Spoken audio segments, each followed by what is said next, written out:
Strange Block Beats.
A big salute, family.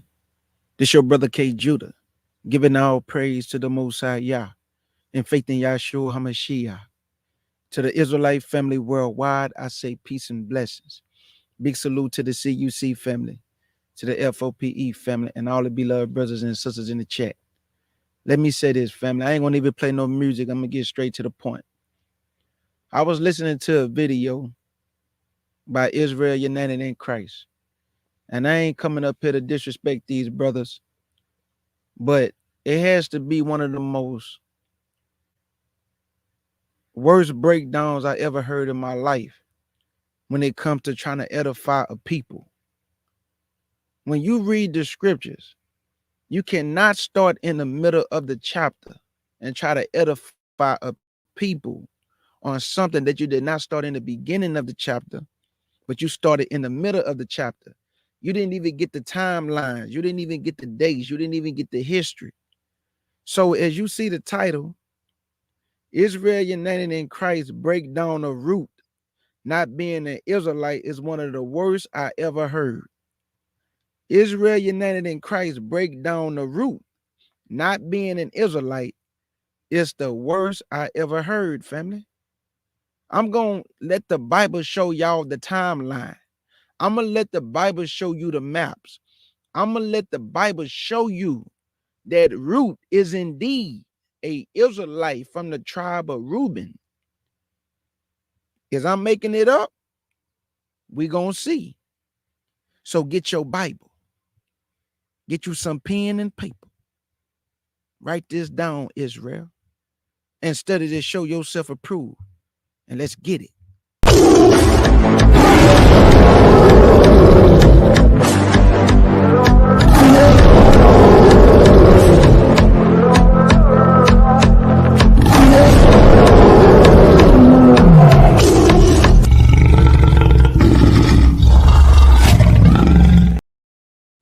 What I'm going to let him do is I'm going to let him talk a little bit. I'm going to let the video go. And I want y'all to hear this for yourself. I'm going to let it go for a little bit.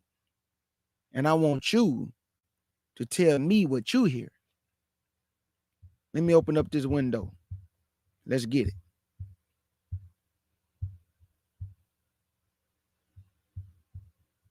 A lot of y'all arrogance have deceived you, dog.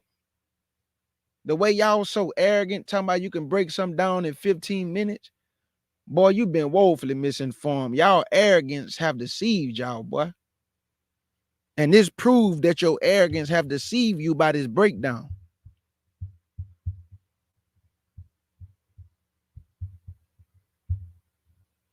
Here you go, family.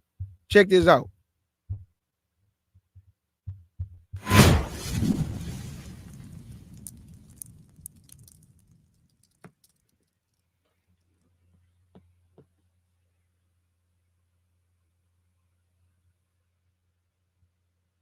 Hey, Shalom, Israel, Most High in Christ bless. This is Captain Mattathias to my right. Officer Jediah. And to my left. Soldier Losias. Hey, today's topic is Ruth was an Israelite destroyed in 15 minutes. All right, we're going to jump right into it. Give me that. The Book of Ruth, chapter 4, verse 13. Come on. So Boaz took Ruth, and she was his wife. And when he went in unto her, the Lord gave her conception, and she bare a son. Read. And the woman said unto Naomi, Blessed be the Lord, which hath not left thee this day without a kinsman, that his name may be famous in Israel. Jump down to verse 17. Verse 17. And the woman, her neighbors, gave it a name, saying, There is a son born to Naomi, and they called his name Obed. He is the father of Jesse, the father of David. Come on. Now these are the generations of Pharez, and Pharez begat Hezron, and Hezron begat Ram, and Ram begat Amminadab, and Amminadab begat Nahshon, and Nahshon begat Salmon, and Salmon begat Boaz, and Boaz begat Obed, and Obed begat Jesse, and Jesse begat David. And from that lineage came our Lord and Savior Jesus the Christ, who was an Israelite. So a lot of Israelites, they get that ideology in their head that Ruth had to be an Israelite because she was in the lineage of Christ. All right. But we're going to read the book of Ruth to get some understanding today. All right. Give me Ruth chapter 1, verse 1. What y'all think his problem is right off the muscle? My family in the chat. What's the first thing you notice the problem is when he started reading? This dude went straight to Ruth chapter 4. How can you edify somebody on who Ruth is if you don't go back to the beginning when the children of Israel came out of Egypt? If you don't go get the history for the people, how you gonna jump straight to Ruth chapter 4, but you ain't gonna go get the history? This is what I'm talking about, family. Everybody ain't meant to teach. I'm being real. Everybody is not meant to teach because somebody should have examined this lesson before they let them put this out, because this is terrible. Ruth chapter 1 and verse 1. Now it came to pass in the days when the judges ruled that there was a famine in the land. Come on. And a certain man of Bethlehem, Judah, went to sojourn in the country of Moab. I gotta stop it. Here it go. I let him talk for a little bit. He went to Ruth chapter 1, verse 1. I'm gonna let him finish this chapter. Now I'm about to break this down according to the Bible from the beginning. Then I'm gonna come back and let him play. But I have to break this down so you can understand. He went to Ruth chapter 4. I'm going back to the beginning. Because in order to understand who is Ruth, you got to go back to when the children of Israel came out of Egypt. What happened? He didn't even catch the fact that it said the country of Moab, not the land of Moab. Knowledge. He missed that part. Let me go and let him go a little bit more.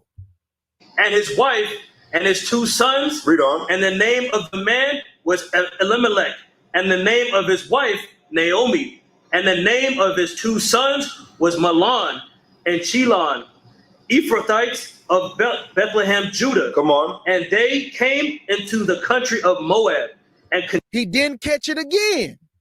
He did not catch it again. This how you know he didn't study this before he put it out. That's why he called this 15-minute breakdown. Who can break something down in 15 minutes to try to edify people? Boy, these arrogance have deceived them. But when y'all see what this Bible about to do, it's about to blow your mind. Continue there. So what do you have? Some Israelites that are dwelling in the land of Moab, which are the so-called Chinese today. All right, read on. And Elimelech, Naomi's husband, died, and she was left, and her 2 sons. Read. And they took them wives of the women of Moab. Of what? Of the women of Moab. All right, so her 2 sons took wives of the women of Moab, meaning what? Women of that land. Read. The name of the one was Ophah, and the name of the other Ruth. Was who? Ruth. Jump down to verse 8. Verse 8. And Naomi said unto her 2 daughters-in-law, Go, return each to her mother's house. The Lord dealt kindly with you, as ye have dwelt with the dead, and with me. Come on. The Lord grant you that ye may find rest, each of you in the house of her husband.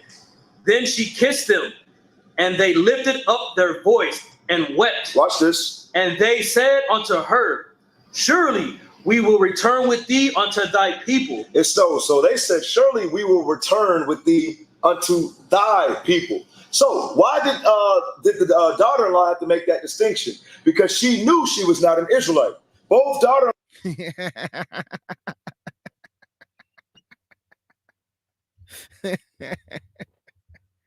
Oh, boy. When you talk about arrogance and pride, it's the worst thing in Israel. When you talk about arrogance and pride, it's the worst thing in Israel. He don't even have the understanding to know that when the 12 tribes of Israel received their inheritance according to their land that the Lord gave them, if I'm from Judah and I go to Benjamin, that's Benjamin people that I'm about to go dwell with, dog. If I go to Asher, they don't know me. I'm going to their land. I'm a stranger to these people. So I'm going to say, I'm going with you and your people that live in Asher, that live in Naphtali, that live in Benjamin, that live in Zebulun. What are you talking about? Because she said your people, meaning her people on the other side of the Jordan River.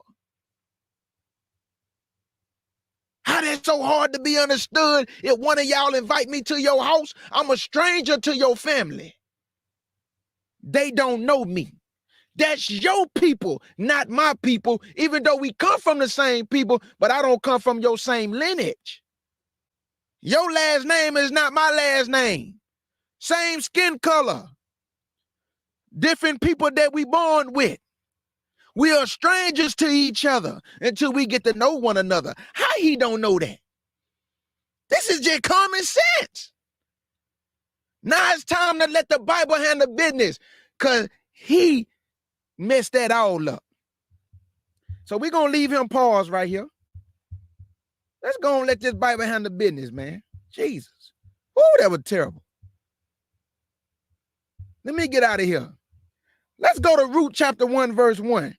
And then we're going to get the history of who was dwelling in the land, not the land of Moab, but the plains of Moab. One more time, K. Judah. Not the land of Moab, but the country, the plains of Moab. That's two different things, man. That's two different things. How we know that? Ruth chapter 1, verse 1. Talking about because she said, I'm going with you to your people. Of course she gonna say that. She come from a different tribe. Ruth chapter 1 and verse 1.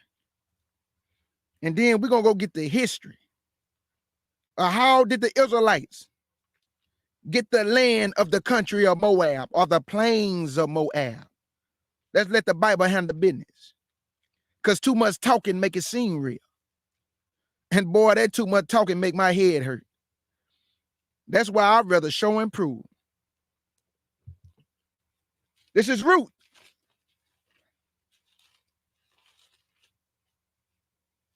Chapter 1 and verse 1. And it reads, now it came to pass in the days when the judges ruled that there was a famine in the land, and a certain man of Bethlehem, Judah, went to sojourn in the country. No, the land, K. Judah. In the country, K. Judah. You got it wrong, brother. It's the land of Moab. In the country of Moab. He and his wife and his 2 sons. So that means if they dwelt in the country of Moab, I got to go get understanding how did they dwell in the country of Moab with the children of Moab, whom God say should not come into the congregation of the Lord. So they was really dwelling with them, huh? Boy, you've been woefully misinformed. Let's go to Numbers chapter 21. Listen to the book, man. Numbers chapter 21. And what you about to see and hear is about to knock this out the park. The Lord is about to handle business. And it's going to be understood from this day that it was a terrible breakdown. Numbers 21. And your brother K. Judah going to read verse 1 through 4. Then I'm going to tell you when I'm going to skip down. Numbers 21 and verse 1 through 4. And it reads, and when King Eric, the Canaanite, which dwelt in the south, heard tell that Israel came by way of the spies, then he fought against Israel and took some of them prisoners. And Israel vowed a vow unto the Lord and said, if thou will indeed deliver this people into my hand, then I will utterly destroy their cities. And the Lord hearkened unto the voice of Israel and delivered up the Canaanites, and they utterly destroyed them and their cities. And he called the name of that place Homa. And they journeyed from Mount Hor by the way of the Red Sea to can pass the land of Edom. And the souls of the people was much discouraged because of the way. Now jump down to verse 11 through 13. 11 through 13. And it reads, and they journeyed from Moabite and pitching Ajerim in the wilderness which is before Moab, towards the sunrise. From thence they removed and pitched in the valley of Zer. From thence they removed and pitched on the other side of the Arnon. Hold up, K. Judah. They pitched on the other side of the Arnon. Hold up, K. Judah. They pitched on the other side of the Arnon River. I need to get a map. I need to get a map. Hold up. What is on the other side of the Arnon River? Let's see. This how you edify. Let's see. Oh, down here where it's purple at, what do you see? Moab. What do you see by Moab? The Arnon River. So they dwelt above the Arnon River. What's that called above the Arnon River? The plains of Moab. So K. Judah, make it make sense though. How did the children of Israel dwell in the plains of Moab? Because right there, it say the Amorites, not the Moabites. So how did the Amorites get the land that belonged to Moab? And how did the children of Israel get the land from Moab that the Ammonites had in their possession? Let me keep reading. And it's going to tell you. Verse 13 again. From thence they removed and pitched on the other side of Arnan, which is in the wilderness that coming out of the coast of the Amorites. What you see on the screen, the Amorites. From Arnan in the border of Moab. There you go right there, Arnan River. The border of Moab, and they go to Amorites. From Arnan is the border of Moab, between Moab and the Amorites. What do you see, y'all? The Amorites at the top, the Arnan River, where you see the little blue water, and Moab at the bottom. Tell me the Bible ain't the true book.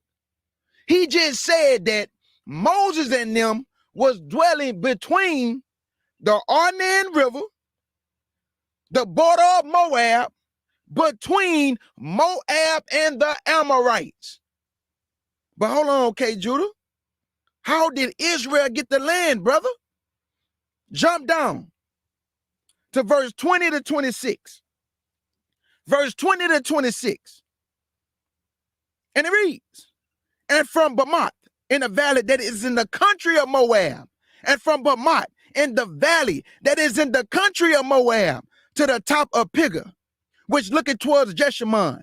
And Israel sent messengers unto Sihon, king of the Amorites, saying, let me pass to thy land.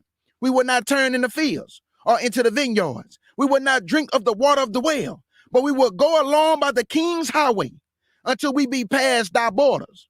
And Sihon would not suffer Israel to pass through his borders. But Sihon gathered all his people together and went out against Israel into the wilderness. And he came to Jahaz and fought against Israel. And Israel smote him with the edge of the sword and possessed his land from the Arnan unto Jabbok.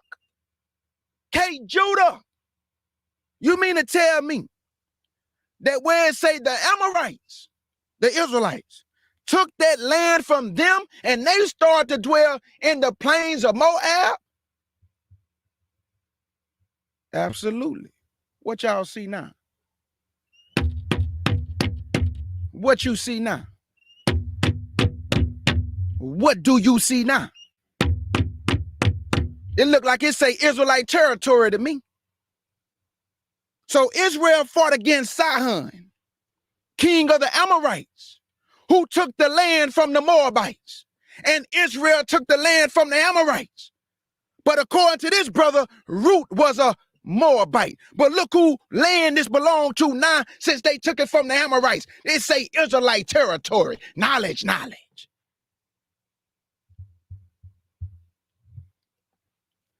Verse 24, and Israel smote him with the edge of the sword and possessed his land from Arnan unto Jabbok, even unto the children of Ammon. For the border of the children of Ammon was strong. And Israel took all these cities. And Israel dwelt in all these cities of the Amorites in Heshbon and in all the villages thereof. What this look like, y'all? Israelite territory. Verse 26, for Heshbon was the city of Sihon, the king of the Amorites, who fought against the former king of the Moabites. Oh, that's why it looked like this.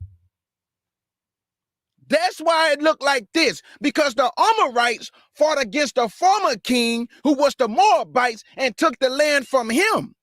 Then Moses and the children of Israel asked Sihon, can they go past the king's highway? He said no. So he wanted to fight against Israel. So when he fought against Israel, this Amorite territory turned to this.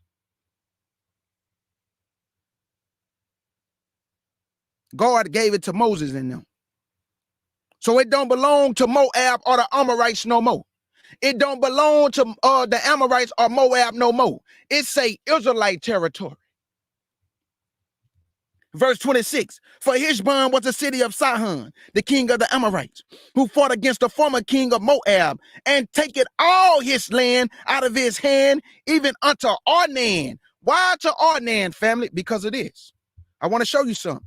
The reason why Sihon, king of the Amorites, can only take the land to the Arnan River, because God would not allow us to move our neighbor's landmark.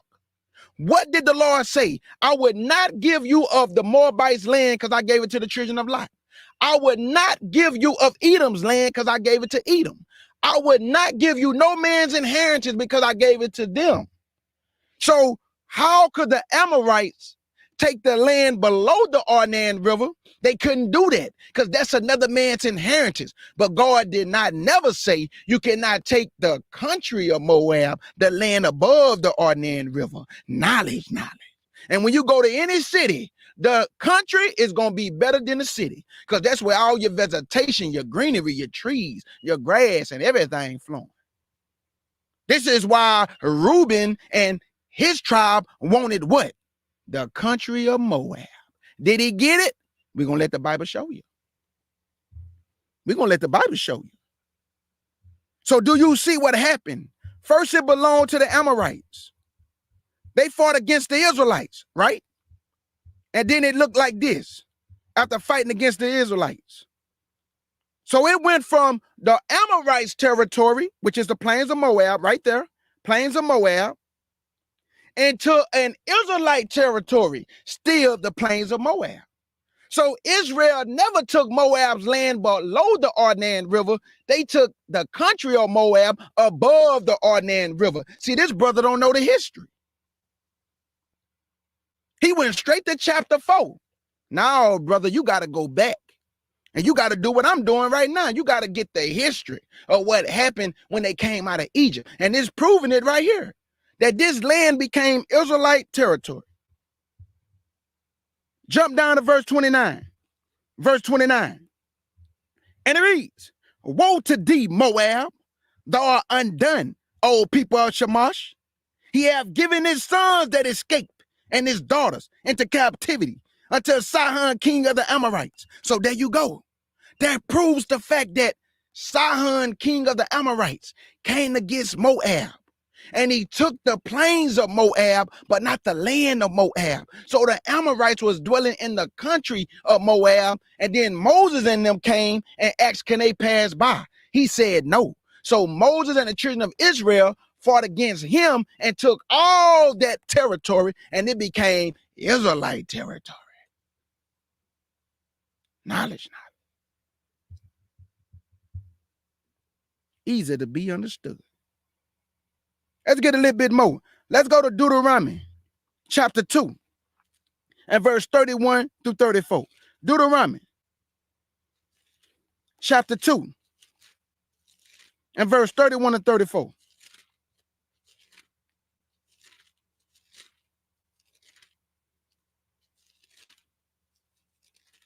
Deuteronomy chapter 2 and verse 31 and 34. And it reads, and the Lord said unto me, behold, I have begun to give Sihon and his land before thee, began to possess it, that thou mayest inherit his land. Then Sihon came out against us, he and all his people, to fight at Jahaz. Look right here. Let me show y'all something, so y'all can know this Bible is a true book, man. Y'all see right here at the top where it say Gad? Look right here where it say Gad. This is what they was fighting at, y'all. All this little territory right here. Because y'all remember, Gad, Reuben, and half tribe of Manasseh wanted they land on this side of the Jordan River, where you see Reuben, Gad, and Manasseh at the top. They wanted they territory on this side because they said this land is a fertile land, which was the country of Moab. And that's why you see Reuben. Where's Reuben dwelling at? In the country of Moab. So by the time you get the root, how was there Moabites dwelling in this land when it say right here, the tribe of Reuben?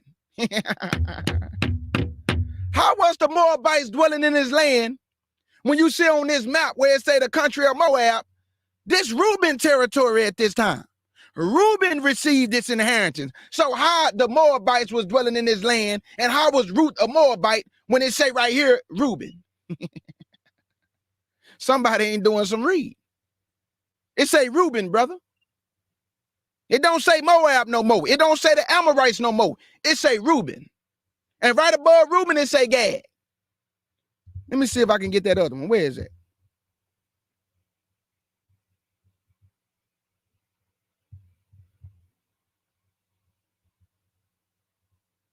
Y'all see all this green? This is where they were fighting at. Israel took all this territory from the Amorites. They took all this from the Amorites.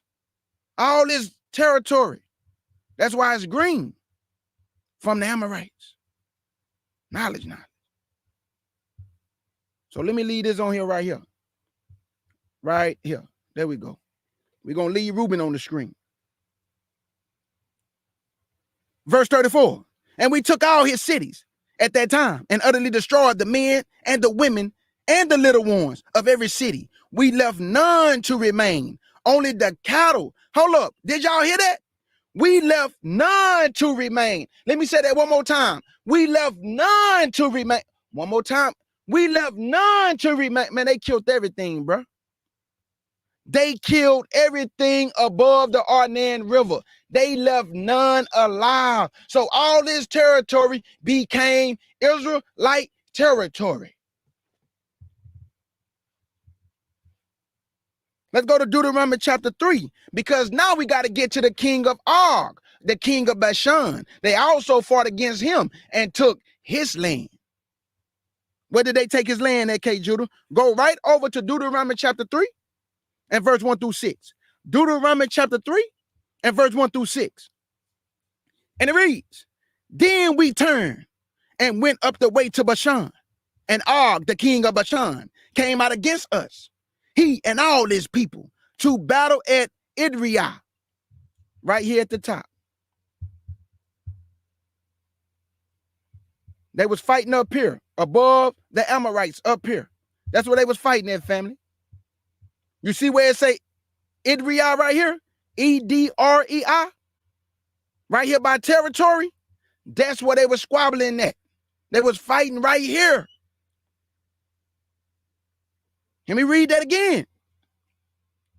Then we turned and went the way to Bashan, and Og, the king of Bashan, came out against us, he and all his people, to battle at Idriah.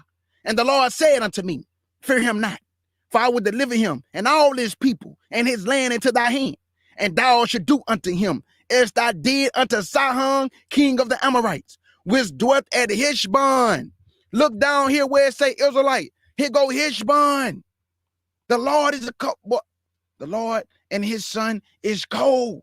All you got to do is line it up, man. You're going to get edification, understanding. Here go Heshbon. Here go Idriah. They were squabbling all up in this area, right by the Jabbok River. They was throwing down. But guess what? Moses and the children of Israel overcame the king of the Amorites and the king of Bashan. They destroyed them utterly. And all this territory became Israelite territory. Verse 3.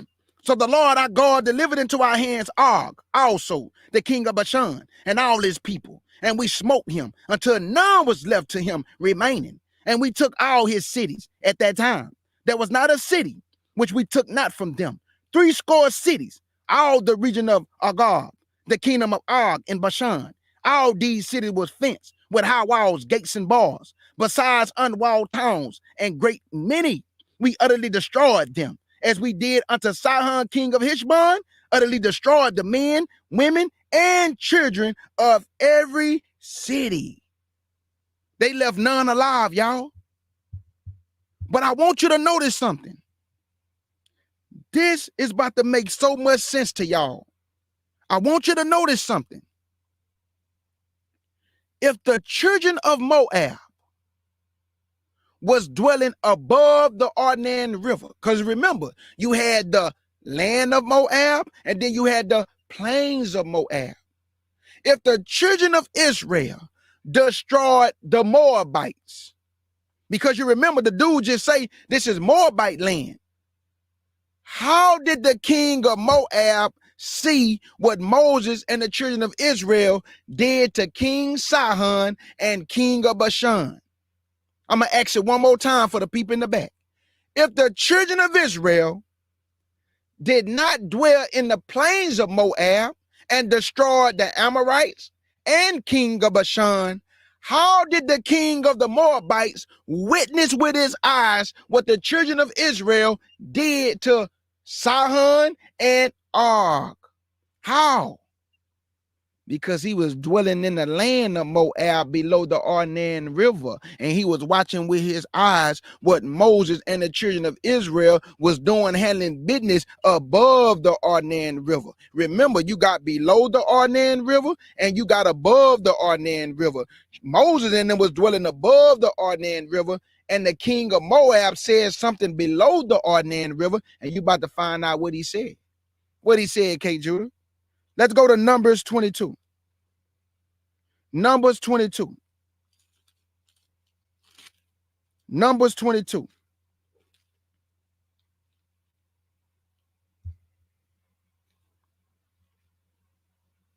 This is Numbers 22. And I'm going to pick it up at verse 3 through 6. Watch this, family. This how you know the children of Moab was not dwelling in the plains of Moab. Moses and the children of Israel was dwelling in the plains of Moab, and the king of Moab dwelling in the land below the Arnon River. He witnessed with his eyes Moses and them handling business on Amorites and the king of Bashan. This is Numbers 22, verse 3 through 6. And it reads, and Moab was so afraid of the people because they were many. And Moab was distressed because of the children of Israel. And Moab said unto the elders of Midian, now should this company lick up all that are round about us, as the ox licketh up the grass of the field. And Balak, the son of Zippor, was king of the Moabites at that time. Hold up, man. How was this man king and he want to put a curse on the children of Israel? What did he see with his eyes that he was afraid? Because he saw them handling business above the Arnon River, y'all. How did he witness this if they was destroyed? How did he witness this with his eyes if they was destroyed?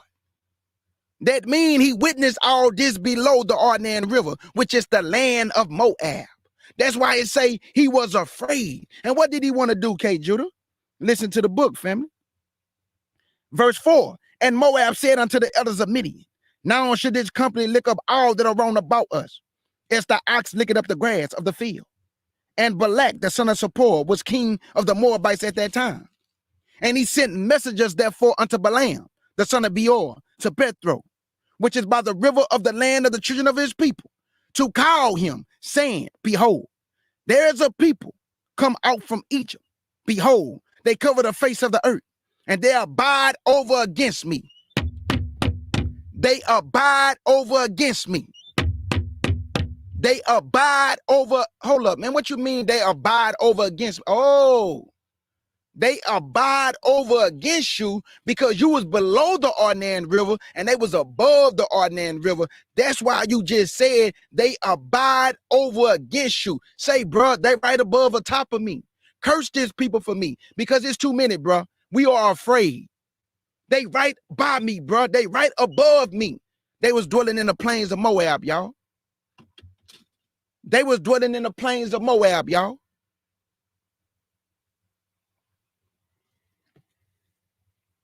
But this brother, according to him, he thinking that Moab was dwelling in the plains of Moab and the land of Moab. This brother been woefully misinformed.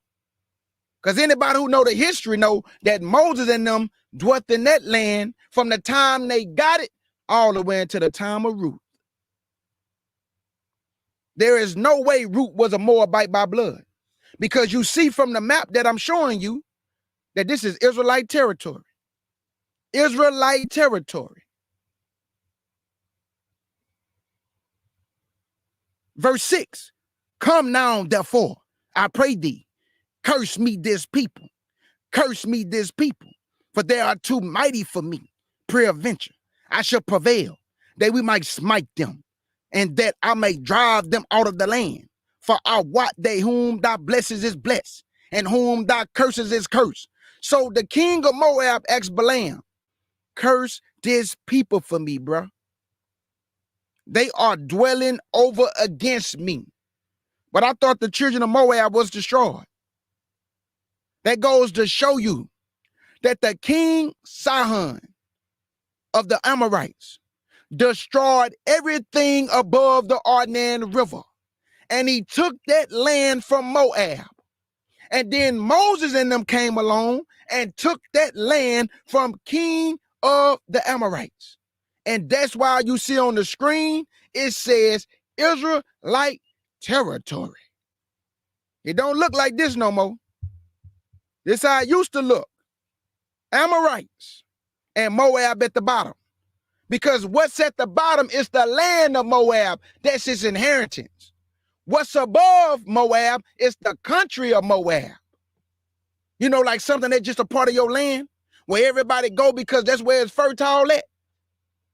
This is why Reuben wanted this portion. The country of Moab. Knowledge.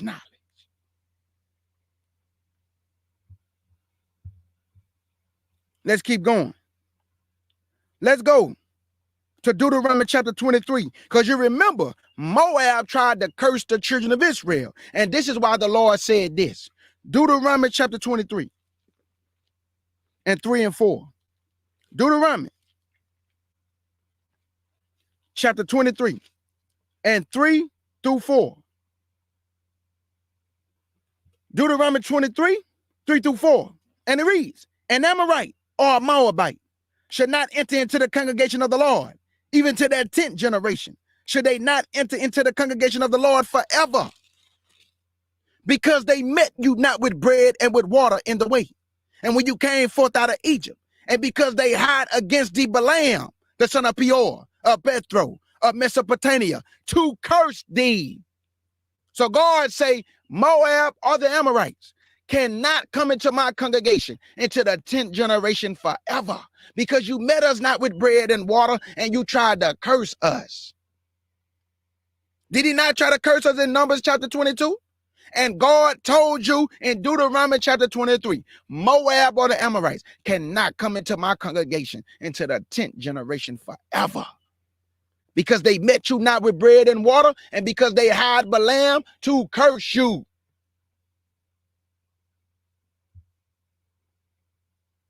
Let's go, family, to Numbers 32, because you remember, I kept telling you that Gad, Reuben, and half tribe of Manasseh, Gad, Reuben, and half tribe of Manasseh asked Moses for something. Let's see what they asked Moses for. Let's go to Numbers 32, 1 through 7. Numbers 32. Boy, I'm almost done already. Numbers 32, 1 through 7.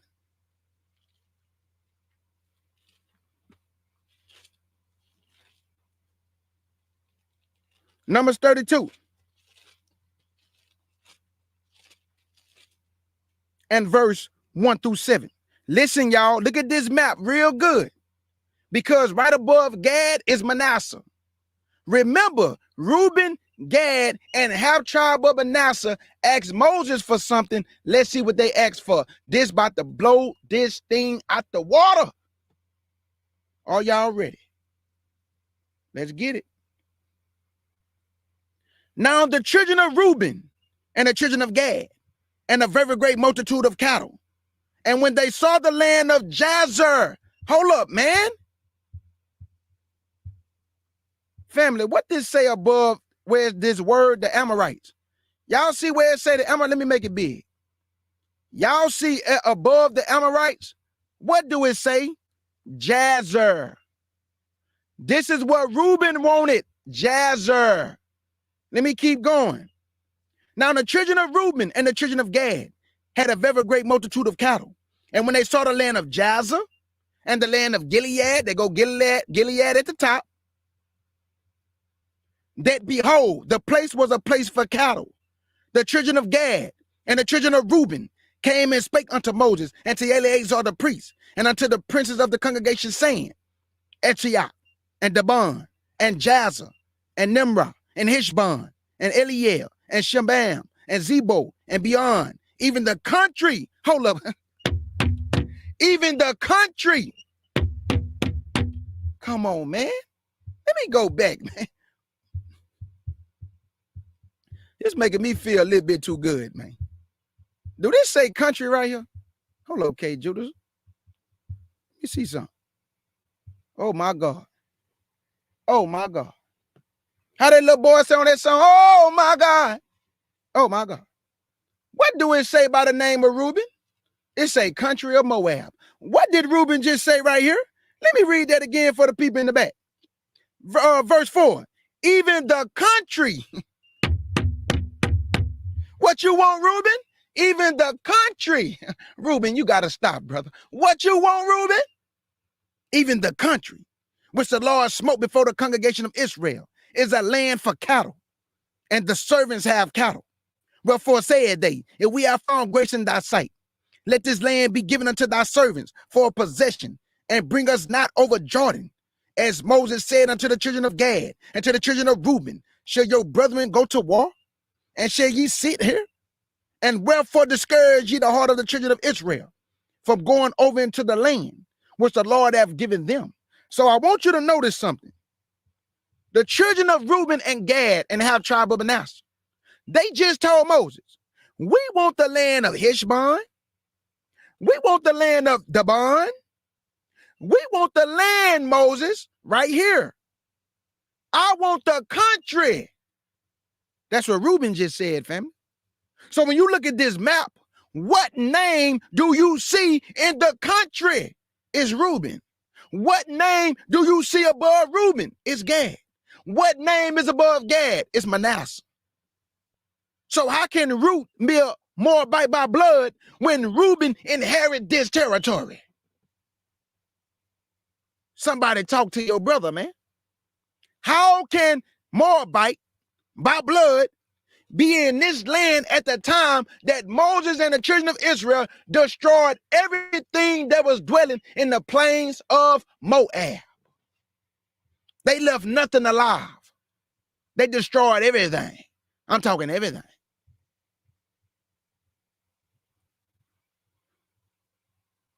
Jump down to verse 16 to 22.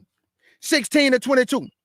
And it reads, and they came near unto him and said, we will build sheepfolds here for our cattle and cities for our little ones. But we ourselves will go ready on before the children of Israel until we have brought them unto their place. And our little ones shall dwell in fenced cities because of the inhabitants of the land. We would not return unto our houses until the children of Israel have inherited every man its inheritance. For we would not inherit with them on yonder side Jordan or forward, because our inheritance is fallen to us on this side Jordan eastward. So I want you to notice something. Reuben said, we don't want to go over Jordan. We want to stay on this side to the east. But once our brethren and everybody receive their inheritance, we're going to stay on this side, Moses, east of the Jordan River. That's what Moses just said, family. Verse 20, and Moses said unto them, if you would do this thing, if you will go on before the Lord to war, and will go all of you armed over Jordan before the Lord, until he have driven out his enemies from before him, and the land be subdued before the Lord, then afterward you should return and be guiltless before the Lord and before Israel, and this land shall be your possession before the Lord. He gave it to Reuben. He gave this land to Reuben and Gad and half tribe of Manasseh. Jump down to verse 32 to 33. 32 to 33. 32 to 33.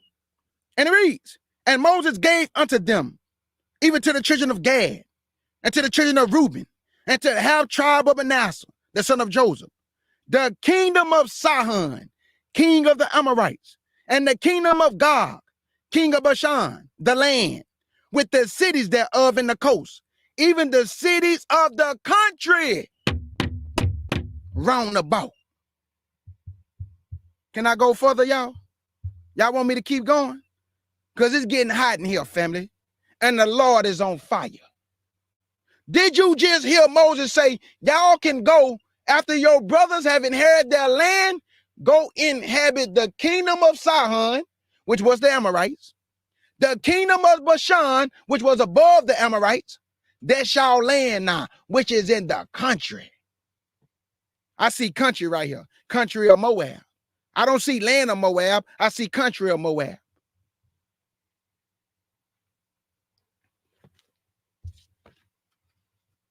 I'm almost done, man. Let's go to Judges chapter 11. The book of Judges chapter 11. Now it's really finna get hot up in here. What happened during the Judges? Because Ruth took places during the Judges, and there was a generation who rose up who knew not the Lord. Who knew not the Lord. Judges chapter 11. And I want you to notice what Jephthah about to say to the Ammonites, who was whining like a baby. Judges. He about to tell Jephthah, you took our land from us. Jephthah told that boy, we ain't take nothing from you, partner. The Amorites took your land. We took it from them.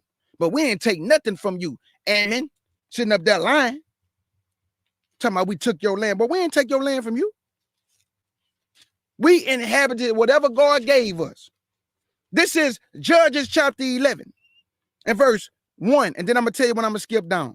Judges chapter 11 verse 1. And then I'm going to tell you when I'm going to skip down. And it reads, now Jephthah, the Gileadite, was a mighty man of Valor. And he was the son of an harlot. And Gilead begot Jephthah. Jump down to verse 4. 4 through 6. 4 through 6. And it reads, and it came to pass in process of time that the children of Ammon made war against Israel. And it was so that when the children of Ammon made war against Israel, the elders of Gilead went to fetch Jephthah out of the land of Tar. And they said unto Jephthah, come, be our captain, that we might fight with the children of Ammon.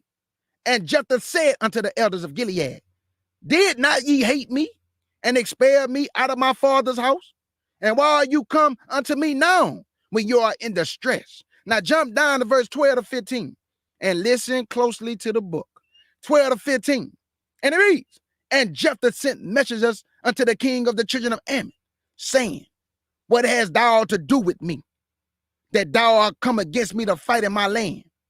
And the king of the children of Ammon answered unto the messengers of Jephthah, because Israel took away my land. Because Israel took away my land. Because Israel took away my land. But y'all remember, they did not take the land from the Ammonites. They did not take the land from the Moabites. The king of Sihon took the land from the Moabites, and king of Bashan took the land from the Ammonites. So Israel was guiltless. They just took the land from those who took the land from them. And God gave it to the children of Israel, and they dwelt in the land. But they never took it from the Ammonites or the Moabites. Knowledge. So he lying, family. He telling tales. He lying. Verse 13. And the king of the children of Ammon answered unto the messengers of Jephthah, because Israel took away my land when they came up out of Egypt from Arnan, even unto Jabbok and unto Jordan. Now therefore restore those lands again peaceably. And Jephthah sent messengers again unto the king of the children of Ammon, and said unto him, thus said Jephthah, Israel took not away the land of Moab, nor the land of the Ammon.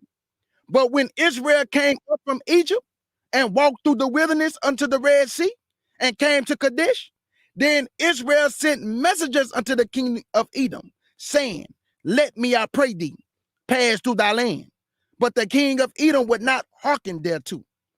And in like manner, they sent unto the king of Moab, but he would not consent. And Israel abide in Kadesh. Y'all hear this, right? Israel abide in Kadesh. So Edom would not let them pass by. Moab tried to curse them. The king of the Amorites would not let them pass by.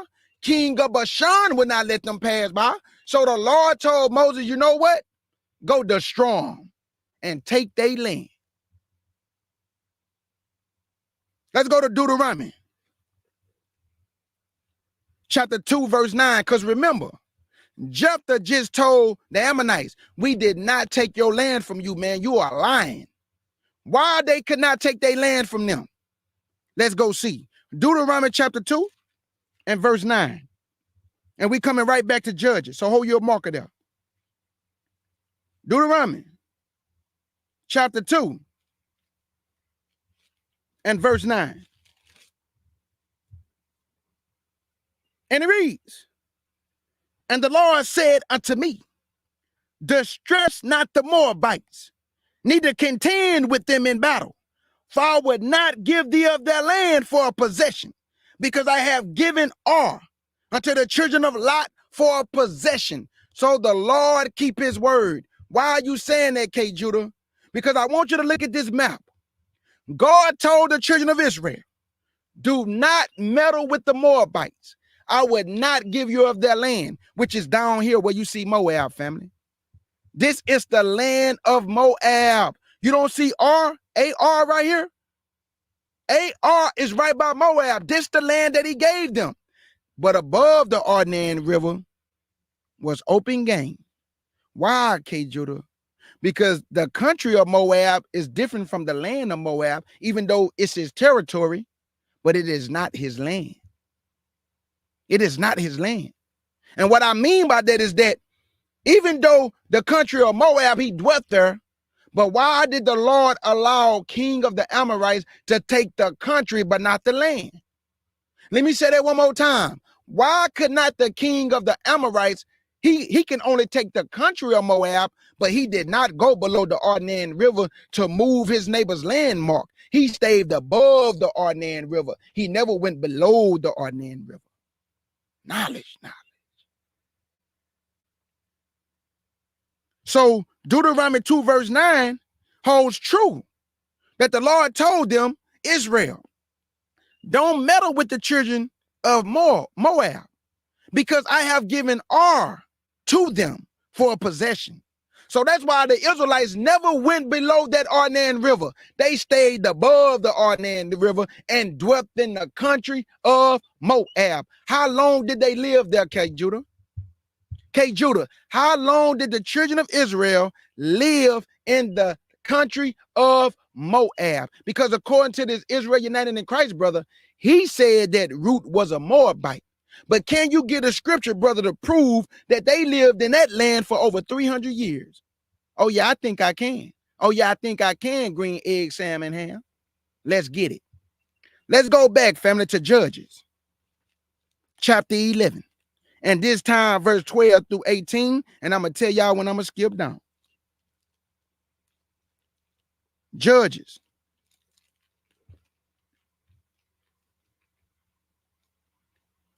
We're going to destroy all lies one by one. This don't make no sense that you're going to jump straight to a chapter 4 with no edification of giving people the timeline, giving people the history. You're going to jump straight to chapter 4 and going to say the people that's teaching this is out of their mind. And you think you in the spirit? Come on, brother, boy, y'all pride have deceived y'all, boy. Your arrogance is way off the charts. Y'all need to humble yourself down. Humble yourself down, brother. You didn't use no maps. You ain't used no history. You just went straight to chapter 4 and got the talking. Judges. We're going back to Judges now. Back to Judges. Chapter 11. And this time, verse 12 through 18. Now, I want you to listen to the history that they're about to run down. Listen to Jephthah.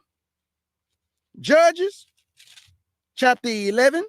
And this time, verse 12 through 18. And it reads, and Jephthah sent messengers unto the king of the children of Ammon, saying, what have I to do with thee, that thou art come against me to fight in my land? And the king of the children of Ammon answered unto the messengers of Jephthah, because Israel took away my land when they came up out of Egypt, from Arnon, even unto Jabbok, and unto Jordan. Now therefore restore those lands again in peaceably. And Jephthah sent messengers again unto the king of the children of Ammon, and said unto him, thus said Jephthah, Israel took not away the land of Moab, nor the land of the children of Ammon. But when Israel came out from Egypt, and walked through the wilderness unto the Red Sea, and came to Kadesh, then Israel sent messengers unto the king of Edom, saying, let me, I pray thee, pass through thy land. But the king of Edom would not hearken thereto. And in like manner, they sent unto the king of Moab, but he would not consent. And Israel abode in Kadesh. Then they went along through the wilderness and can pass the land of Edom and the land of Moab. They just can pass the land of Moab. And what they do, K. Judah, and came by the east side of the land of Moab, and pitched on the other side of Arnan. And pitched on the other side of Arnan. And pitched on the other side of Arnan. Look at this map. What is on the other side of Arnan? The country of Moab, y'all. So they couldn't dwell at, they could not dwell with Moab at below the Arnan River. They didn't like the children of Israel. They did not like the children of Israel. Let me say that again. How can the children of Israel dwell with Moab below the Arnan River? How can the children of Israel, Naomi, dwell with a Moabite woman when they tried to curse the children of Israel? But now they gonna go and marry the women of Moab when they tried to do that when they was in the congregation of the Lord and they died?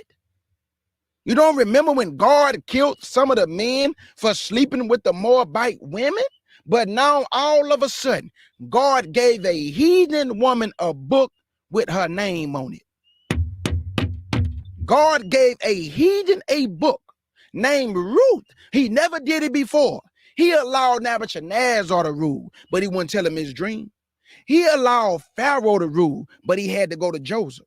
He allowed all these kings to rule. He allowed the king of Persia to rule, but Israel had to build a temple. The point that I'm making, you mean to tell me out of all this, God will go aside out of his own will and allow a heathen woman by the name of Ruth to get a book named after her? Boy, you've been woefully misinformed. He ain't never did it before, but he gonna do it for Ruth. God say, I reveal my secret to my prophets. God say, my people have my oracles. They have my law. I gave the law unto them. So that means that the children of Israel should show forth his praise. But God went against his own will that Israel should show forth his praise, but he gave Ruth a book named after her? A heathen woman? Are you serious? That's what you telling me. Ruth got a book named after her. A daughter of the Moabite stock got a book named after her. Stop it, bro. Just stop it. Are y'all ready for some more? Verse 18. Then they went along through the wilderness and compassed the land of Edom and the land of Moab, and came by the east side of the land of Moab, and pitched on the other side of the Arnan, but came not within the borders of Moab. But came not between the borders. Why, y'all? Because I just read in Deuteronomy chapter 2, verse 9. What did the book say? Do not meddle with the Moabites. So Jephthah just told you, when our fathers came out of Egypt, they went by the borders of Moab, but they didn't go through your land. So they went above the Arnan River because they know they could not meddle with you in your land of Ar. Because God already told them don't meddle with you because he gave you that inheritance because you are the children of Lot. You are the children of Lot. And pitched on the other side of the Arnan, but came not within the borders of Moab. From Arnan was the border of Moab. Y'all ready for it? Y'all ready for it? Jump down to verse 26. And I guarantee you, this is about to knock it out the park. I really can stop after I read this, but I'd rather go a little further. I really can stop after I read this, but I'd rather go a little further. Jump down to verse 26 and watch what it's about to say.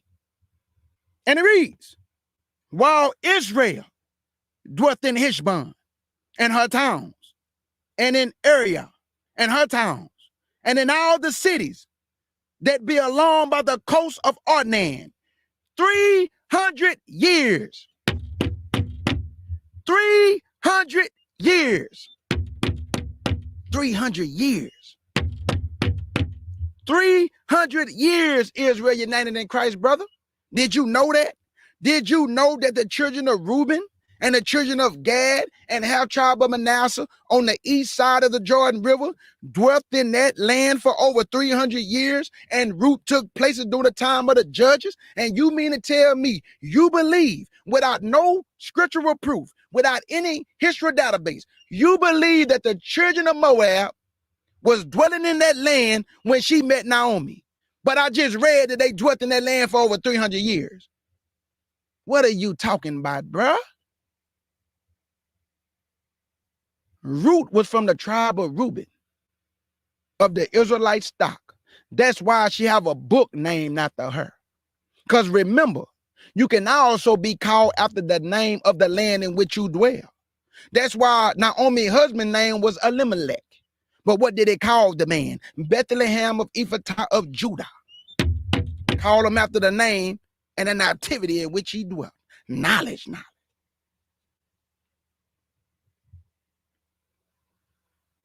Let's go to Deuteronomy chapter 34. And I only got 4 more scriptures, y'all, and we out of here. Deuteronomy 34 and verse 1 through 8. And I only have 1, 2. I got 4 more scriptures. 4 more scriptures after this. Let's go and knock it out the park, y'all. Deuteronomy, and we almost done. 4 more scriptures. Deuteronomy. Thank you. Hey, my favorite brother Abner. Did it say 300? Sound like 300 to your brother. So if they was dwelling up for 300, how Ruth was a Moabite? Come on now. Somebody lying to the people. Deuteronomy chapter 34 and verse 1 through 8. Y'all ready? Listen to what it's about to say about Moses. I want y'all to hear this. Look at what it's about to say about Moses. And this is going to make all the sense in the world. Deuteronomy 34, 1 through 8, and it reads, and Moses went up from the plains of Moab. Moses went up from the plains of Moab unto the mount of Nebo. Why did Moses go to Nebo? Because God showed Moses all the land on the west, looking west, on that side of the Jordan River, and Moses got to see all the land from standing on top of the Mount Nebo.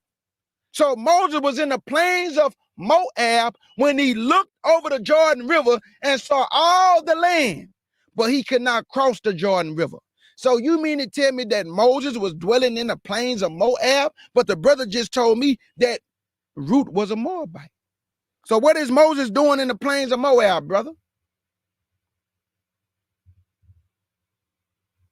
And Moses went up from the plains of Moab unto the mountain of Nebo, to the top of Pisgah, that is over against Jericho. And the Lord showed him all the land of Gilead unto Dan, and all Naphtali, and all the land of Ephraim and Manasseh, and all the land of Judah unto the uttermost sea, and the south in the plain of the valley of Jericho, the city of palm trees unto Zor. And the Lord said unto him, this is the land which I swore unto Abraham, unto Isaac, and unto Jacob, saying, I will give it unto thy seed. I have caused thee to see it with thy eyes, but thou should not go over thither. So Moses, the servant of the Lord, died there in the land of Moab. In the land of Moab. Where Moses died at, y'all? In the land of Moab, meaning the plains of Moab. It just told you in verse 1, he was in the plains of Moab, which is this. This is where Moses was, y'all. Moses was right here. Moses was right here where Reuben plot is. Mount Nebo, looking on this side where you see Ephraim, Benjamin, Judah. That's the side of the Jordan River, and God showed them all that land. So Moses stood on top of Mount Nebo. He looked west.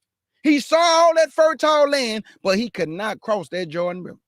So Moses died in the plains of Moab. And who was dwelling in the plains of Moab? The children of Reuben.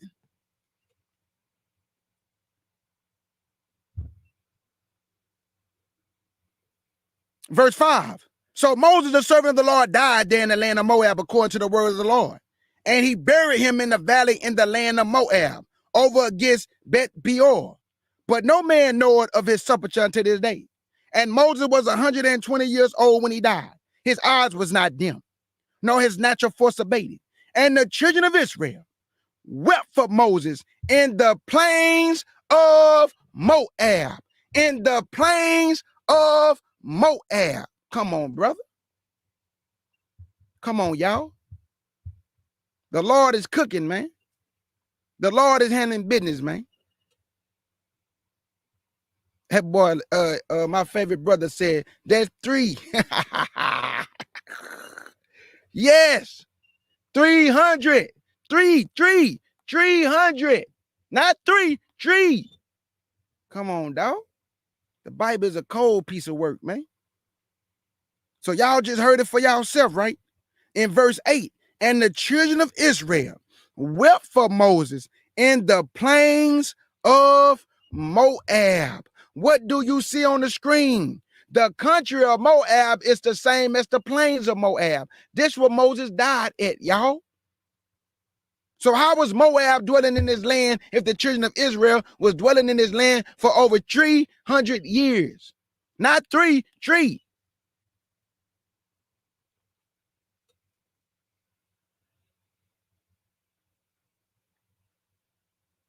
Now let's go to Ruth. Now we can go to Ruth because he also, hold on, let me let a little bit more go. Because he tried to say that when Ruth said about the guards. So, hey, you know what? Let me go ahead and read this and prove it, and then I'm going to just let him go, and I'm going to let him end us out. I'm going to let him rock out because I don't want to make it look like I cherry-picked the video. So let me just read 2 more scriptures, and then we out of here, okay? So let's go to Ruth, chapter 1, because now we got better understanding who was dwelling in this land, right? Because I just dealt with the history. Now I can go to Ruth. See, I couldn't go to Ruth until I dealt with the history. Now that I didn't dealt with the history, now I can go to Ruth. Line must be up on line. Precept must be up on precept. Here a little and there a little, man. Let's go to Ruth now. Now we can go to Ruth.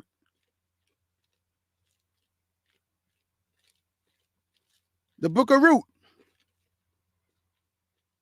chapter 1. And I'm going to prove because this brother going to try to say, when it say your God should be my God, if this happened in the time of the judges, and he told us to set up rulers over us or judges, and we know that judges are called gods, all Ruth was saying is that your judge going to be my judge. Your God going to be my God. She wasn't talking about no pagan deity, dog.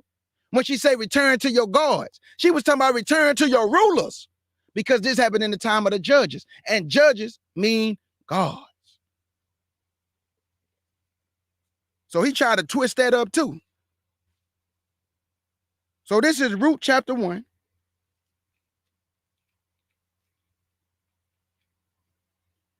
Ruth chapter 1.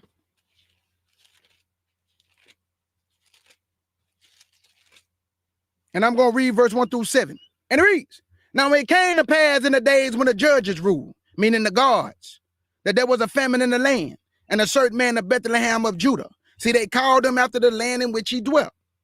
Went to sojourn in the country of Moab. Why the country? Because the children of Reuben was dwelling in the country, man. That's common sense. The children of Reuben was dwelling in the country. So why would the children of Israel go in the same land as the Moabites and they tried to curse the children of Israel? Why would they go dwell in the same land with their enemy? They went into a land that the children of Reuben was dwelling in. You don't think Naomi and them knew the history and what happened when they came out of Egypt? That land was given to Reuben, and above Reuben was Gad, and above Gad was half tribe of Manasseh. You know, and then they dwelt in that land for over 300 years, according to Judges chapter 11, verse 26. Verse 1 again, now it came to pass in the days when the judges ruled, that there was a famine in the land, and a certain man of Bethlehem of Judah went to sojourn in the country of Moab, he and his wife and his 2 sons.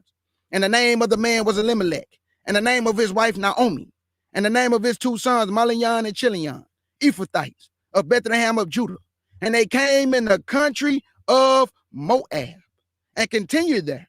And Elimelech, Naomi's husband, died, and she was left, and her 2 sons. And they took them wives of the women, no, daughters, of the women, no, brother, daughters. Did it say women of Moab? Did it say daughters of Moab? Let me say it one more time. Did it say the women of Moab, or did it say the daughters of Moab? You know, God is very specific. When he talking about the daughter of Zion, or the daughters of Moab, he never said that, y'all. He said the women of Moab. These was nothing but citizens of that land. She was not a daughter of Moab. She was from the tribe of Reuben. Because I'm looking at the map right here. I'm just showing you the map. It say Reuben. It's the country of Moab, in which Naomi, husband, the two sons of Naomi, it said right here in verse 1 that they came to the country of Moab. What you see on the screen, country of Moab. Who dwelling there? Reuben. Verse 5, and Madian and Chilion died also, both of them. And the woman was left of her two sons and her husband. Then she arose with her daughters-in-law, that she might return from the country of Moab. For she have heard in the country of Moab how that the Lord hath visited his people and given them bread. Wherefore she went forth out of the place where she was, and her two daughters-in-law with her. And they went on the way to return unto the land of Judah. Now I want you to know something. Naomi is about to go back on the other side of the Jordan River. Now remember, Ruth and the other daughter-in-law, they are not from the west of the Jordan River. They land was east of the Jordan River. Because you remember in Numbers 37, what did Reuben say? Moses, we want our land on this side of the Jordan River. So they didn't know them people on that side. So watch what she about to say, because this brother tried to make it seem like, well, you see, Ruth didn't even know them people. Brother, I don't know the people in Washington, D.C., but they look like me. I don't know a lot of people in Florida, but they look like me. What are you talking about? We scattered everywhere, brother, but I don't know everybody because they look like me. Once I run into my people and we get to know each other, then we get to know each other. But other than that, we are strangers to one another, even though we come from the same stock. Knowledge. Jump down to verse 10 through 11. Verse 10 through 11. And it reads, and they said unto her, surely we will return with thee unto thy people. Do you not understand what that means, brother? If Ruth is from the tribe of Reuben and Naomi is from the tribe of Judah, do you not think that Ruth would say, I'm going with you and your people? Meaning your people of your tribe, because I don't know your people, Naomi. So I'm going with you and your people. Shorsham is my brother, but I don't know Shorsham's people. So if I go to visit my brother, they're going to say, Shorsham, who is this? Oh, this is my brother K. Judah. How you doing? Then I'm going to meet them because I am a stranger to them. They don't know me.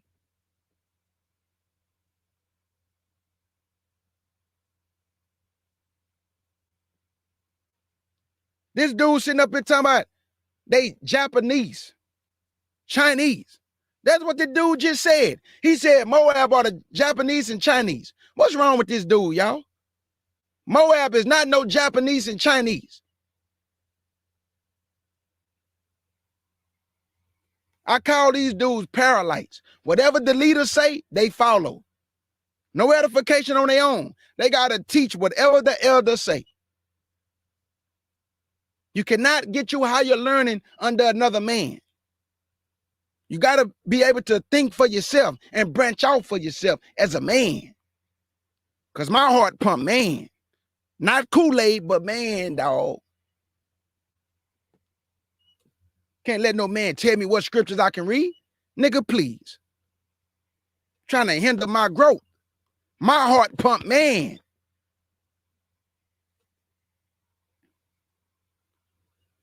Verse 10. And they said unto her, surely we will return with thee unto thy people. And Naomi said, turn again, my daughters. Why will you go with me? Are there yet any more sons in my womb, that they may be your husbands? Jump down, family, to verse 14 and 15. And here it go. Listen good. And they lifted up their voice and wept again. And Ophrah kissed her mother-in-law. But Ruth clave unto her. And she said, behold, thy sister-in-law is gone back unto her people and unto her gods. Return thou after thy sister-in-law. What do you mean, her gods? Let's see. Now, I want you to notice something. This is Elohim. I can't look at the number right there. I think it's number 430. Elohim. Look what it means, y'all. Rulers, judges. divine ones, angels, gods. Gods. Ruth, return to your people and your gods. All she was saying is, Ruth, return to your judges, your rulers. This happened in the time of the judges. We know that judges is also called gods. Don't believe me? Let's go to Exodus 22. Exodus 22. And then he tried to manipulate the scripture when you redeem your brother's inheritance by taking his wife and you raise seed up unto your wife's dead husband. That can only be performed by an Israelite man and an Israelite woman. That law was given to Israel. And you think that a heathen can perform that law? Some of y'all have fallen out of the deep end as teachers. Y'all are causing so much mass confusion and deceiving this people with foolish doctrines. Just coming online talking about you're going to destroy something in 15 minutes. Who can do such a thing, dog? What are you talking about? But I don't want this to drag on. So I just proved to y'all that Elohim is always used in a plural sense. As you see right here, plural of gods in the ordinary sense. So in the beginning, when God created, Elohim created the heavens and the earth, more than one, the gods. So we also are part of the God family. That's why he say he called us gods, judges, rulers. So Ruth was in the time of the judges, which means the gods. How I know that? Exodus 22 and verse 8. And I will give y'all the last two scriptures. You can read them for yourself. And then I'm going to let him play because I don't want nobody to say, oh, you didn't let the video play. I'm going to let the video play because I did what I was supposed to do. We just going to hear him out. All right, this is Exodus 22 and verse 28. And let's see what the Bible called the judges that we supposed to set up over us. Exodus 22 and verse 28. Exodus 22 and verse 28. And it reads, thou should not revive the gods. Thou should not revive the gods. Thou should not revive the gods, nor curse the rulers of your people. When did Ruth happen? The time of the judges. What did he just say? Thou should not revive the gods, the rulers of thy people. So when she told Ruth and her daughter-in-law, the other one, return to your people and your gods, she wasn't talking about pagan deities. She was talking about your rulers, your gods. Those that rule over you, turn back to your gods, meaning your ruler and your people. Because I'm going back to Judah. You come from this land, but I want to go with you and your people. But this dude make it seem like when she said that, she was a heathen. But we know that God would not give a heathen a book called Ruth. Stop it, boy. You won't find it nowhere in the scriptures where the Lord ever came to a heathen and gave a heathen dreams that he interpreted himself. Or did the heathen have to go get an Israelite to interpret the dream? God did never give a heathen a dream and then he allowed the heathen to interpret the dream. But he do give the heathen dreams and he go get an Israelite to interpret the dream. Knowledge. Boy, God only worked through Israel. So for you to even think that he'll give a heathen a book, I know you lack knowledge. Because you won't find in no other place in the Bible where a heathen, okay, so why he didn't give Cornelius a book? Why he didn't give Nebuchadnezzar a book? What about the Persian king? Come on, man. Think about it. Everybody who got a book named after them in this Bible is an Israelite. But all of a sudden, he made a difference for Ruth. Boy, stop. Boy, stop. Ruth was an Israelite and Boaz was an Israelite. That's why he was able to redeem her and fulfill the law in Deuteronomy 25, verse 5 through 6. So write these last two scriptures down and you can read them on your own.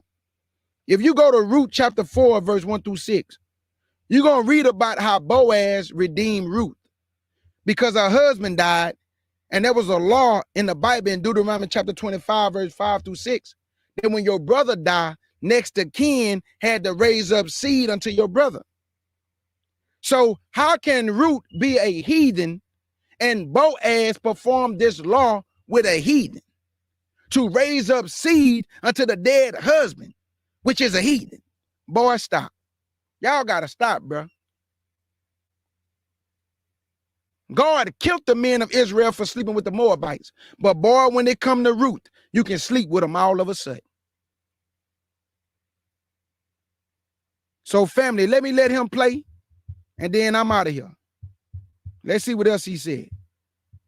So nobody won't say, oh, okay, Judah didn't play the video. He cherry picking.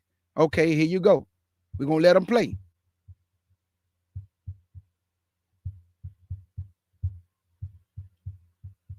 Here y'all go. Lifted up their voice and wept. Watch this. And they said unto her, surely we will return with thee unto thy people. It's so they said, surely we will return with thee unto thy people. So why did the daughter-in-law have to make that distinction? Because she knew she was not an Israelite. Both daughter-in-laws, Ruth and Orpah, knew that they were not Israelites. All right. Now we're gonna come right back, but I want to touch a point. Give me Deuteronomy chapter 21, verse 10, real quick. Deuteronomy chapter 21, verse 10. Because a lot of you may be wondering, how is that lawful that these Israelites married heathen women? All right, watch this. When thou goest forth to war against thine enemies, Come on. and the Lord thy God had delivered them into thine hands, and thou hast taken them captive, and seest among the captives a beautiful woman, Come on. and hast a desire. What do Ruth and men going to war have to do with Ruth? What do men going to war have to do with marrying a heathen woman when they go to war? Y'all see what I mean? This don't have nothing to do with Ruth when men go to war and see a beautiful woman. This dude is just all over the place, man. This is why I said this is the worst breakdown I ever heard in my life. Desire unto her, that thou wouldest have her to thy wife. Then thou shalt bring her home to thine house, and she shall shave her head and par her nails. And she shall put the raiment of her captivity Come on. from off her, and shall remain in thine house, and bewail her father and her mother a full month. And after that thou shalt go in unto her, and be her husband. And be her what? And be her husband. Read on. And she shall be thy wife. So here's an example, according to the law, where the Most High God justified the marriage between what? An Israelite and an heathen, somebody outside of the nation of Israel. From there, give me Judges chapter 21, verse 25. Judges chapter 21 and verse 25. Come on. In those days, In which days? in those days, Come on. there was no king in Israel. So at this time, during the time of what? What are you reading from? Judges. Judges. During the time of the judges, there was no kings in Israel. Read it again from the top. In those days, Come on. there was no king in Israel. Every man did that which was right in his own eyes. Every man did that which was right according to his own eyes. Now, read Ruth chapter 1, verse 1. Ruth chapter 1 and verse 1. Come on. Can I just ask my family one question? Have this dude went to any maps, any history? Have he went back and showed from the timelines what happened when they came out of Egypt? This man went straight to Ruth chapter 4 and tried to teach somebody something from the middle of a book. From the middle of the book. Come on, family. Now it came to pass in the days when the judges ruled. Within the days of when? The judges ruled. So what do we see? We see Israelites living during the time of the judges, and they did what? They did what was right in their own eyes, okay? Now, let's go back to Judges. Ruth. Let's read verse 14. Verse 14. Come on. And they lifted up their voice and wept again. And Orpah kissed her mother-in-law. So the Moabite kissed her mother-in-law, read. But Ruth clave unto her. Meaning what? Orpah decided, you know what? I am going to stay in the land of my nativity. I am going to stay where I grew up and where I am from, which is the land of Moab. Read it again from the top. And they lifted up their voice and wept. Y'all see how he just lied? Y'all see what he just did? He said that Ruth came from the land of Moab. He lying, y'all. The land of Moab was at the bottom of the Arnon River, not above the Arnon River. That's why God said in Deuteronomy chapter 2, verse 9, do not meddle with the Moabites. I have gave Ar unto the children of Lot. Ar was at the bottom of the Arnon River, not above the Arnon River. Boy, get that knowledge now. Again, and Orpah kissed her mother-in-law, but Ruth clave unto her. But Ruth said, no, I want to stay with Naomi. I want to stay with my mother-in-law. Read. And she said, behold, thy sister-in-law is gone back unto her people. So Orpah has gone back unto who? Her people. Unto her people. Meaning what? She's a Moabite. That's her people. Read. And unto her God. And unto what? Her God. And unto her gods. Stop right there. So that is a clear cut. If you spiritual and if you study, you would understand immediately that Ruth and Orpah are not Israelites. You got to understand that. Give me that in 1 Chronicles chapter 16 and verse 20. Watch this. The book of 1 Chronicles chapter 16 verse 20. Come on. And when they went from nation to nation and from one kingdom to another people, he suffered no man to do them wrong. Yea, he reproved kings for their sakes. Come on. Saying, touch not mine anointed and do my prophets no harm. Read. Sing unto the Lord all the earth. Show forth from day to day his salvation. Declare his glory among the heathen. His marvelous works among all nations. For great is the Lord, and greatly to be praised. He also is to be feared above all gods. So to be feared above all gods. So that's showing you here. There may be other gods, but there's only one true God. Read. For all the gods of the people. All the gods of the people, read. Are idols. Are what? Are idols. Now, give me that in Ruth real quick. Ruth chapter 1, verse 15. Watch this. Ruth chapter 1, verse 15. Come on. And she said, behold, thy sister-in-law is gone back unto her people and unto her God. Unto her gods. That's a lowercase. This dude, I'm serious, y'all. He have no knowledge. I'm sorry, family. He have no understanding. Ruth happened in the time of the judges. I just went to Exodus 22 and verse 28. He said, you should not revive the gods or the rulers of your people. The gods that it was talking about in Ruth was talking about your rulers, not pagan deities, because Reuben and them already knew. Even though it just said in that time, every man did everything right in his own eyes. It's a generation that knew not the Lord. It's not talking about that, man. It's talking about rulers, your gods. Come on, man. That's why I got an S on gods. She said, go back to your gods with an S. Your rulers. Go back to your rulers. Go back to your people. He think it's talking about pagan deities, y'all. But he's so smart, though. G. That's showing you that that is not the Most High God of Israel. That's the gods of the Moabites. That's what you got to understand. Verse 16, and Ruth said, entreat me not to leave thee, or to return from following after thee. For whither thou goest, I will go, and where thou lodgest, I will lodge. Thy people shall be my people. You see that? Ruth just said, your people is going to be my people. All right. So she humbly admitted, you know what? I want to go with you. I want to be amongst the Israelites. This dude is so lost. If I come to any one of y'all cities right now and I come visit you, the first thing I'm going to do is say, man, hey, let me go visit your people. Let me meet your people. Show me around, brother. Let me meet your people. Let me meet your mom. You know, your dad, like, let me meet your family.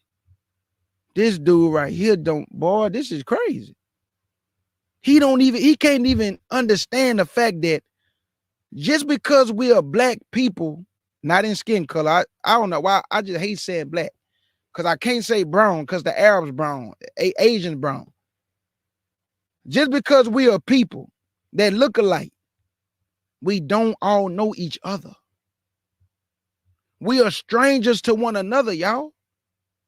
If I come to your city, I am a sojourner. I know nothing about your city. You would have to show me around. How he can't understand that Ruth wanted to go with Naomi and be amongst her people on the other side of the Jordan River because Ruth did not know those people. That don't got nothing to do with her being a heathen. I don't know your people, Naomi, but I want to go with you. And your people going to become my people. So I'm going to humble down and I'm going to become you. Whatever you do, that's what I'm going to do. Come on. And thy God, my God. Now that's the key. And thy God, my God. Now, give me that in 1 Chronicles chapter 16, verse 7. Watch this. She said, thy God, the God of the Israelites, now is going to be my God. Watch this. 1 Chronicles chapter 16, verse 7. Come on. Then on that day, David delivered first this psalm to thank the Lord into the hand of Asaph. David delivered a what?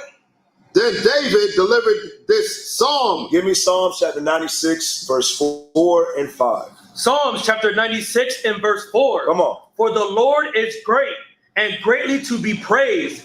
He is to be feared above all gods. We just read that back in Chronicles, but we're hitting you with it again. Watch this. For all the gods of the nations are idols. All the gods of the nations are idols. Read. But the Lord made the heavens. But the Lord made the heavens. Now give me the book of Ruth, chapter 1, verse 16. The book of Ruth, chapter 1, verse 16. Come on. And Ruth said, entreat me not to leave thee, or to return from following after thee. For whither thou goest, I will go. Hey, family. His video almost over with, family. I don't think I can go no further. He making my head hurt. I didn't heard enough. I'm being honest. I didn't heard enough, family. This dude, at the end of this video, this boy say we all lost. And we walking in the wrong spirit. And he say he broke this down in 15 minutes. The boy is so blind, so arrogant, so full of pride that he broke nothing down, family. He showed nothing. What did he show? What history did he show? He showed nothing. He just talking and doing a little bit too much of it, family. Hey, I'm going to go and get up out of here. Look, man, I love y'all, family. I'm going to show y'all these maps one more time. At first, the Amorites, they took the land from Moab above the Arnon River. And then Moses and them fought against them. And then they took the land and it became Israelite territory. Once it became Israelite territory, Reuben, Gad, and half tribe of Manasseh asked Moses for this. And there you go, family. That's it. Now, I want to show you this. You see where it say King of Og at the top and King of Sihon right here? This is all the territory that Moses and them took from them. Because you remember, they was fighting at this word right here where it say E-D-R-E-I. Edrei. This is where they was fighting at. So King of Og and King of Sihon is who Moses and them fought against to take the land from them. And this is what you got. Easy to be understood, family. So this was not no Moabite territory no more. It belonged to the children of Israel. And Moses died in the plains of Moab. Got on top of Mount Nebo. Looked at all that beautiful land and then died. So if Moses died in the land of Moab, how could the Moabites be dwelling there if Moses died there? Come on, y'all. Easy to be understood, man. Do anybody have any questions before I get up out of here? I was so burning in my spirit at work that I was working so fast just to get off, just so I can come and destroy these lies through the spirit. Israel United in Christ is one of the most arrogant camps I ever seen in my life, dog. They will shut you up. They don't want to talk. Once you start showing them up in the scriptures because they think they know everything, they start cursing you out. They start loud talking like they did my brother Abner. When he was letting that Bible whoop put scriptures on them boys, they started calling my brother all type of names. Because they are not equipped in scriptures, y'all. They are equipped in man worship. They follow man, not the Most High in Yahshua. You ever seen a robot just do the same thing repeatedly? That's them. They can't go outside the box. They can't think for themselves. Because if this brother can think for himself, he would have never did this pitiful breakdown. This breakdown was pitiful. But I pray somebody got some understanding. I love y'all with the pure heart. Hey, positive. Nothing from nothing leads to nothing. And I pray that y'all look at these maps. You can even go to Google and get these maps, y'all. And do your own study. Don't take my word for nothing. Because my brother Abner shared this on Facebook. When I saw the title, Destroyed That Ruth Is Not an Israelite in 15 minutes, I came home and put a lesson together real quick. And I say, man, let me go edify my people. Because it's just too many lies running. Because by him saying that, he basically saying you can marry heathens. That's what he's saying. Well, Ruth is a Moabite, so if we marry a heathen, God would accept the heathen. That's all these dudes care about is marrying heathens and the 12 tribe chart so they can get Latino women, Mexican women, Hispanic women, and Native American women. That's what it's all about, y'all. The whole 12 tribe chart is for them to sleep with the women. So I thank my brother Abner for sharing this video. I wish my brother Abner had the video when he was debating them on the street corner. And they started trying to disrespect my brother because they cannot stand toe-to-toe with a sword swinger. They going to curse you out, call you all type of name, tell you to shut up, tell you you don't got no knowledge, nigga, where your fringe is at. They do the same thing every day, y'all. They do the same thing every day. No growth. No growth and development. No growth and development as a man. Just stuck. Just stuck, dog. Big salute to rocking with the truth. Big salute, sister. Hey, big salute to everybody in the chat. Chocolate, Rachel from the UK. Harrison, my brother Harrison. Big salute, brother. Soulfully sowing seeds. The Ark of 007, CUC all day. Monster Moshe, Yacoba. Eve ate the fruit of lies. Naama, Amina, Mike C. Big salute, my brethren. Meet Freedom. Who else we got in here? Positive reinforcement. Hey, positive. I'm gonna be getting that R that you showed. Oh yeah, and guess what? I'm gonna put all your stuff on my sofa, and I'm gonna do me a short video of all your products. Oh yeah, and then I'm gonna put it on Facebook so people can come to your site. Eve ate the fruit of lies. Abisi. Anthony, my brother Anthony. Big salute, brethren.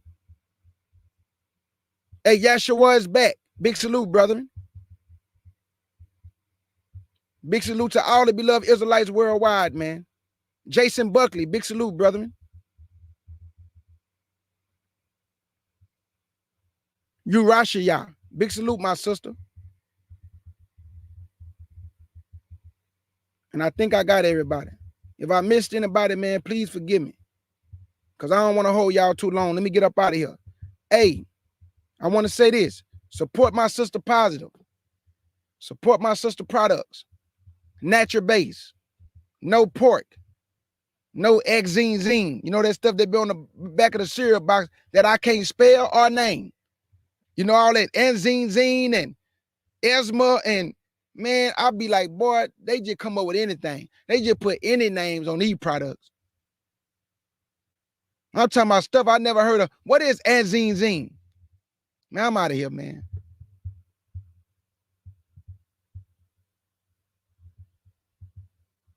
Nobody got no questions, man, before I go. Just let me know. Any questions? Arca, I said your name. Stop. You heard me say the Arca. The CUC all day. You always playing. I said your name. Hey, my Iman listening in the back. Love you, E, my godmother. I love you. I love y'all. Fire Talk Radio. Big salute, brethren. Big salute, my brother.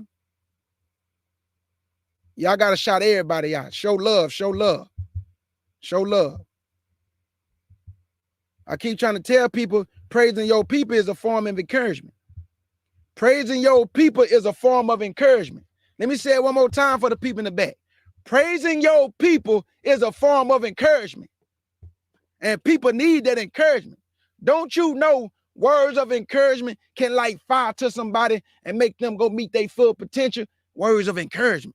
I call that praise, words of encouragement, and praise is a form of encouragement.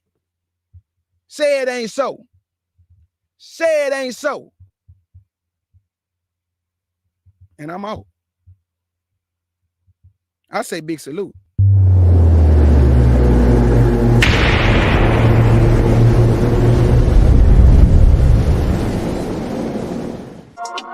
Dipping on my haters. Dipping on my haters. Dipping on my haters. Dipping on my haters. I be dipping on my haters. Oh, we ain't done? One more? Oh, let's go again then. Dipping on my haters. Dipping on my haters. Dipping on my haters.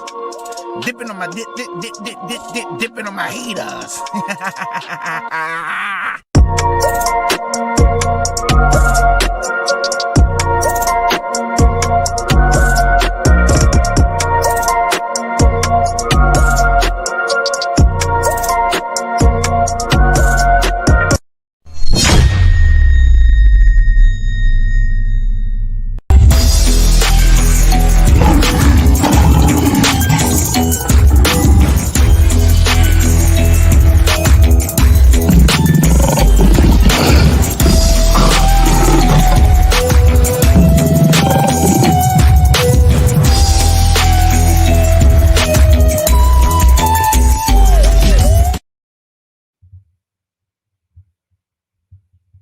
I just want to show y'all this and then I'm gone. Look at that. All day, every day. Oh, yeah. We ain't playing around here. Oh, yeah. We ain't playing around here. Clean up crew all day. Cleaning up false doctrine. Tearing lies down. Destroying lies. Putting lies to bed. Burying lies. Putting lies in a casket. Folding it like a fold chair. All that. Knowledge. Yeah. We ain't playing around here.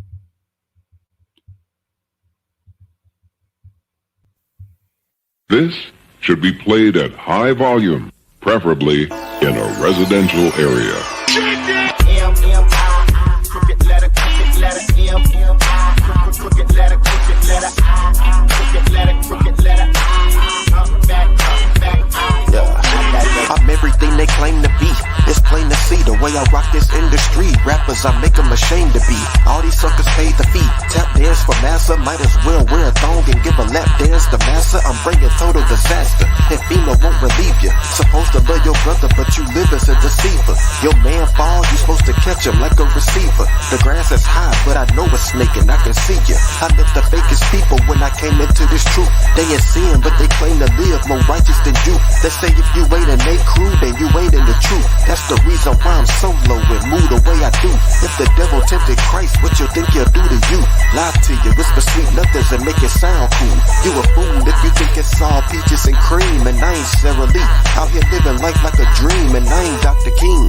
You want the truth? I'ma bless you with it. That faith you claim you got, the Most High gon' test you with it. Just ask Abraham, he almost killed his son to prove it. And he ain't blink, hesitate, or think twice to do it.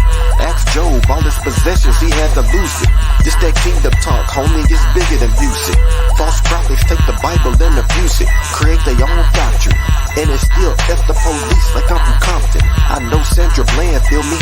I know Philando and Elijah McClain, feel me? I know Tamir Rice and George Floyd, feel me? Tyree Nichols and Jaheim McMillan, feel me? Mississippi, feel me? Tribal Jew.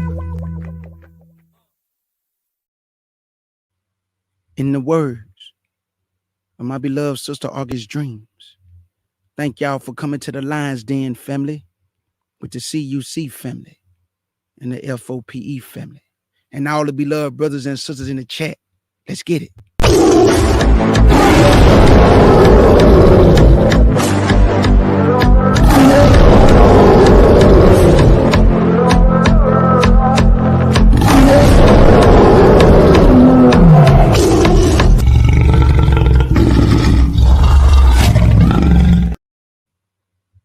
And your brother K. Judah want to say, Honey Badger, Michael Jackson bad, my mama's son bad, everything bad. Salute, family.